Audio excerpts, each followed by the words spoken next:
اپنی زندگی پاکیزہ گزارنا چاہتے ہو تو شادی کر لو، لیکن شادی کیسے کرو، کس عمر میں کرو، لڑکی بڑی ہونی چاہیے یا چھوٹی ہونی چاہیے، پھر شادی کے بعد بیوی کے ساتھ کس طرح رہو،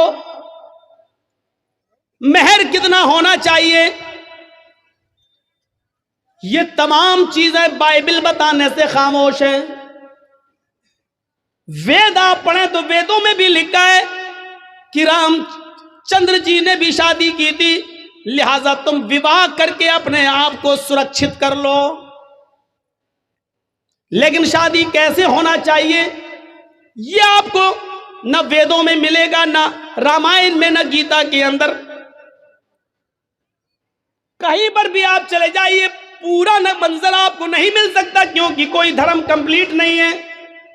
اسلام سے پوچھئے، محمد رسول اللہ سے سوال کیجئے کہ شادی کیسے کرنا چاہیے، تو اللہ کے نبی صلی اللہ علیہ وسلم کی شریعت جواب دے گی جیسے محمد رسول اللہ نے 25 سال کی عمر میں اپنی سے 15 سال بڑی حضرت خدیجہ کو اپنے نکاح میں لائے، یہ نہیں دے گا کہ یہ ہم سے عمر میں بڑی ہے اور اس کا پہلا شوہر طلاق دے چکا ہے یا انتقال کر چکا ہے، یہ بیوہ ہے، کسی کی شوہر مر گیا، یہ اس کے بعد کی بچی ہوئی بیوی ہے، اور خدیجہ کے 2 بچے بھی ہیں، ہم شادی کر لیں گے تو اس کو بھی سنبھالنا پڑے گا۔ یہ سب نہیں سوچا، بلکہ آپ نے نکاح کر لیا۔ خدیجہ نے پیغام بھیجا تھا، اللہ کے نبی صلی اللہ علیہ وسلم نے اپنے چچا ابو طالب سے مشورہ کرنے کے بعد ایکسیپٹ کر لیا۔ شریعت جواب دے گی کہ بڑی عمر کی عورتوں سے نکاح کرنا کوئی برا نہیں ہے۔ پھر شریعت یہ بھی کہتی ہے، محمد رسول اللہ جواب دیں گے کہ میں نے عائشہ سے بھی نکاح کیا جو ہم سے عمر میں بہت چھوٹی ہیں، لہٰذا اگر کوئی چھوٹی عمر سے شادی کرنا چاہے تو چھوٹی عمر کی لڑکی سے بھی نکاح کیا جا سکتا ہے، اس میں کوئی برائی نہیں ہے۔ لیکن رہنا ویسے، اگر تمہاری بیوی عمر میں بڑی ہے تو ویسے رہو جیسے میں خدیجہ کے ساتھ رہا، اگر تمہاری بیوی عمر میں چھوٹی ہے تو ویسے رہو جیسے میں عائشہ کے ساتھ رہا۔ غور کیجئے، آپ کو ایک ایک چیز کا ثبوت ملتا چلا جائے گا، کوئی چیز باقی نہیں ہے، یہاں تک کہ سونے کے آداب تک لکھے، میاں اور بیوی کو کس طرح اپنی زندگی گزارنا چاہیے وہ تک ملے گا، یہاں تک کہ میاں اور بیوی کے جسمانی اور شاریرک سمبند کیسے ہونا چاہیے جناب محمد رسول اللہ نے اس کو بھی باقی نہیں چھوڑا، اور وہ بھی بتا دیا، کیونکہ اسلام ایک کمپلیٹ مذہب ہے۔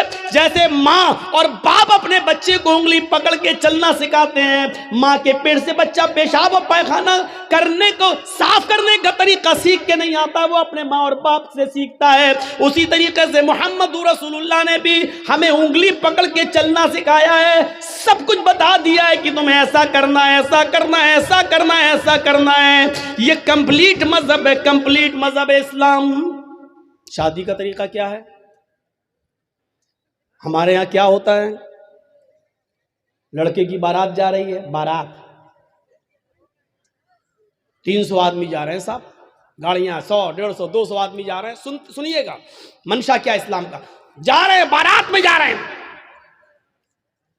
حاجی صاحب کے بیٹے کی بارات ہے، حاجی صاحب سمجھ رہے نا، سعودی عرب گئے تھے حج کر کے، بہت سی ٹوپی اوپی لا کے سب کو بانٹا تھا انہوں نے، سعودیہ سے رومال بھی لائے تھے، ڈلا ہے لال رنگ کا رومال، حاجی صاحب نے شادی کے دن اوڑا ہے، بیٹے کی شادی ہے، داڑھی پہ ہاتھ پھیر رہے ہیں، منہ میں پان چل رہا ہے، جرجیت صاحب پوچھ رہے ہیں حاجی جی آج تو ماشاءاللہ جوان لگ رہے ہو، کیا بات ہے، چہرے پہ بڑی رونق ہے، بیٹے کی بارات جا رہی، میرے بیٹے کی بارات جا رہی۔ اب غور کریں آپ، شادی ہمارے یہاں کیسی ہو رہی ہے؟ پہلے باراتی پہنچ گئے، اب چلو چور اور ڈکیت کہہ دیا کافی ہے، اب باراتی کہتے رہو، بار بار برا نہ لگے، پہنچ گئے، ہو گیا سب۔ لیکن اللہ کے رسول کے زمانے میں شادی کیسی ہوتی تھی؟ وہ سارے واقعات آپ کے سامنے ہیں، سنے ہوں گے۔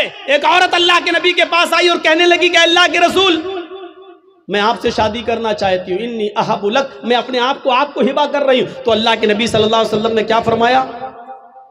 اب مجھے ضرورت نہیں ہے۔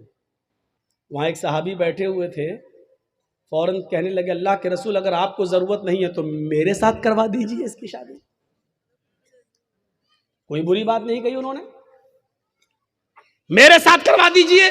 اللہ کے نبی نے کہا تم کرو گے؟ کہا ہاں مجھے ضرورت ہے بیوی کی. اس عورت سے پوچھا کہ تم اس کے ساتھ کرو گی؟ اس نے کہا آپ کے لیے آئی تھی, اگر آپ نہیں کر سکتے تو اس کے ساتھ کر دیجیے, مجھے تو گھر بسانا ہے. تو اللہ کے رسول نے اس آدمی سے, اس صحابی سے پوچھا کیا دو گے اس کو مہر میں؟ یہ نہیں پوچھا لڑکی سے تیرا باپ ہے, تیرا بھائی ہے, کیا دے گا اس صحابی کو, یہ نہیں پوچھا, بلکہ کیا پوچھا اس صحابی سے کیا دو گے اس کو مہر میں؟ کہتا مہر میں کیا دو گے؟ کچھ نہیں ہے میرے پاس. بخاری کی حدیث کے الفاظ ہے ما عندی شیئن, میرے پاس کچھ نہیں ہے, کچھ نہیں ہے اور شادی کا سپنا. آئے ہائے ہائے, اسلام دیکھیے, اسلام کچھ نہیں ہے اور شادی کا سپنا, کچھ نہیں ہے اور شادی کرنا چاہتا ہے. اللہ کے نبی نے فرمایا نہ ایسا مت کہو, کچھ نہیں ہے, گھر جاؤ شاید کچھ سامان مل جائے, لے کر آؤ, وہی اس کو مہر دے دیں گے. ہاں ٹھیک ہے میں جا رہا ہوں. گھر گیا, اپنی ماں سے, باپ سے, بھائی سے, بہن سے, سب سے پوچھ ڈالا کچھ ہے؟ پتہ چلا کچھ نہیں ہے. آیا کہ اللہ کے رسول گھر میں کوئی چیز نہیں ملی. آپ نے کہا دیکھو تم شادی کرنے جا رہے ہو, بیوی کو کچھ تو مہر دینا پڑے گا نا. پتہ چلا مہر نقد ہونا چاہیے, کچھ تو ملے گا. کہنے کچھ نہیں ملا. اللہ کے نبی نے کہا دوبارہ جاؤ.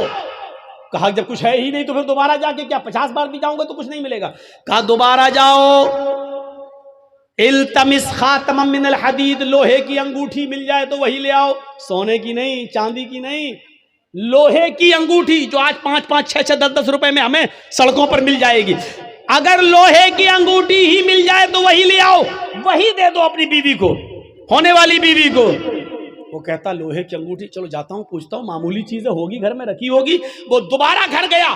وہ صحابی تھوڑی دیر کے بعد گھر سے واپس آتے اور کہتے ما وجدت خاتما من الحدید, اے اللہ کے رسول گھر میں بہت کچھ ڈھونڈا, بہت تلاش کیا, لیکن مجھے لوہے کی انگوٹھی بھی نہیں ملی.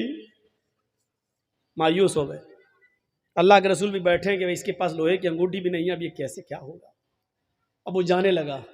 اللہ کے نبی نے کہا کہاں جا رہے ہو؟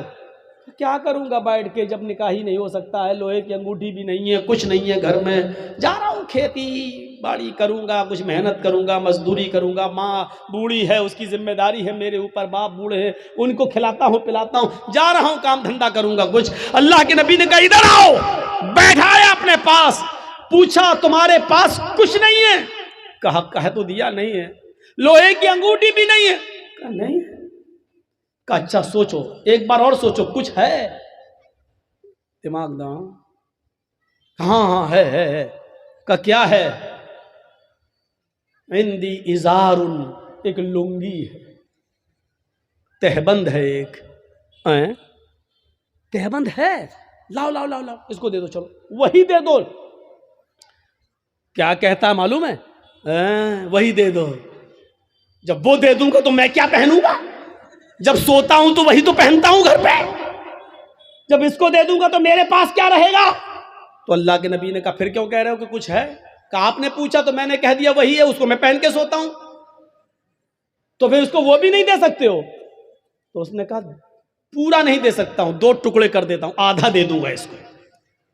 اب اللہ کے رسول کی مسکراہٹ نکل گئی, ہنسی آ گئی. آدھا دو گے بیچاری, آدھا کا کیا کرے گی وہ؟ آدھا کس کام کا؟ اور جب پھاڑ دو گے تو آدھا تم کیا کرو گے؟ تمہارے کس کام کا؟ کسی کام کا ہو یا نہ ہو, کم سے کم کھیت میں بچھا تو لیں گے, بیٹھ تو جائیں گے. باندھنے کے لائق نہیں رہے گا تو کیا ہوا, کم سے کم زمین پر بچھا کے بیٹھ تو سکتے ہیں. پورا نہیں دے سکتا ہوں میں, دوں گا تو آدھا. اللہ کے نبی نے کہا آدھا نہ اس کے کوئی کام کا, نہ آدھا تیرے کوئی کام کا. نہیں یہ تو نہیں لوں گا. اچھا یہ بتاؤ قرآن کتنا یاد ہے؟ اوہ نوجوانوں سنو, ویڈیو بنانے والوں سنو, اپنے اپنے کیمروں میں قید کرنے والوں سنو, سننا اور پوری تقریر مت سننا, بس وہی سنتے رہنا کہ سب سے بڑا سخت عذاب اس کو ہوگا جو دنیا میں تصویر ہے. پوری تقریر مت سننا, بس یہی سنتے رہنا. یہ جملے تمہیں تھپڑ مارتے رہیں گے جب تک دوسرے سال ہمیں بلا نہیں لو, تب تک وہی حدیث تمہیں تھپڑ مارتی رہے گی کہ ہم کیا کیا کرتے ہو, کتنے بڑے بڑے گناہ کرتے ہیں. سنو, کہا قرآن تمہیں کتنا یاد ہے.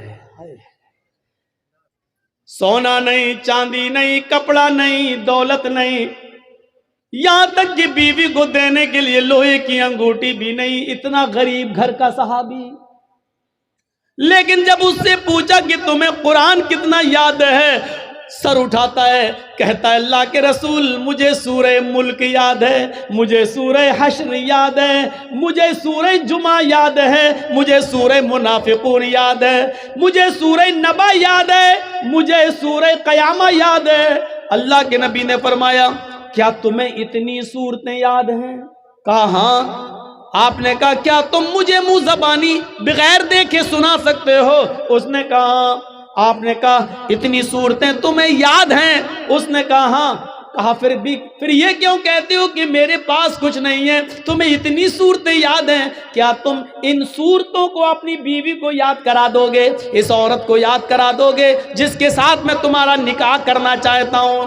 اس نے کہا ہاں میں کرا دوں گا۔ اس عورت سے پوچھا اگر تیرے شوہر کے تیرے نکاح کے مہر میں اگر قرآن کی ان صورتوں کو میں مہر بنا دوں اور انہی صورتوں کو تو اپنا مہر مان لے تو کیا تو اس سے نکاح قبول کر لے گی؟ کیا ان قرآن کی صورتوں کو اپنا مہر مان لے گی؟ کہنے لگی روتے ہوئے اے اللہ کے نبی، جس عورت کی شادی میں، جس عورت کے نکاح میں قرآن کی صورتیں مہر بن جائیں، اس سے زیادہ بابرکت نکاح کس کا ہو سکتا ہے؟ اس سے زیادہ پاکیزہ نکاح کس کا ہو سکتا ہے؟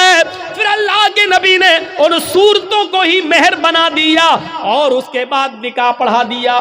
اس عورت کا نہ کوئی باپ تھا، نہ چچا تھا، نہ بھائی تھا، اس لیے خود اللہ کے رسول قاضی کی حیثیت سے اس کے ولی بن گئے، سرپرست بن گئے، اور آپ نے اس کا نکاح کر کے اسی دن بھیج دیا۔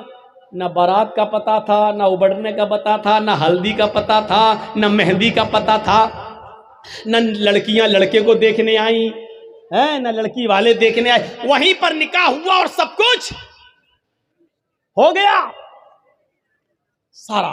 اور سنو، یہ نکاح جتنی سادگی کے ساتھ ہوا، 1400 سال کے بعد آج بھی اس نکاح کا چرچا ہوتا ہے، اس نکاح کا تذکرہ ہوتا ہے، اس نکاح کا ذکر ہوتا ہے۔ 1400 سال کے بعد بھی اس نکاح کا ذکر ہو رہا ہے۔